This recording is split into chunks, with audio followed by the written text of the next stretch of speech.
আদর্শবাদী রাজনীতি থাকলে একটা পতিত ফ্যাসিবাদ গোষ্ঠীকে এইভাবে ভোটের জন্য বিভিন্ন গোষ্ঠী যে টানাটানি করছে এটা করতো না।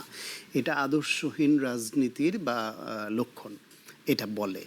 এটা যে খুব ভুল বলে মিথ্যা বলে এমন নয়। ঠিকই আছে যে আওয়ামী লীগ এখানে খুন করেছে, গুম করেছে, আয়নাঘর করেছে, 16 বছর ধরে গণতন্ত্র হত্যা করে ফ্যাসিবাদী শাসন কায়েম করেছে, দুর্নীতি লুটপাট করে দেশটাকে ধ্বংস করেছে। ফাইনালি একটা গণ অভ্যুত্থানের মুখে তারা গণহত্যা চালিয়েছে, টপ লিডারশিপ নির্দেশ দিয়ে হেলিকপ্টার চালিয়ে হেলিকপ্টার থেকে গুলি করে শিশু হত্যা করেছে। সুতরাং তারপর তারা পালিয়ে গেছে, পতিত হয়েছে।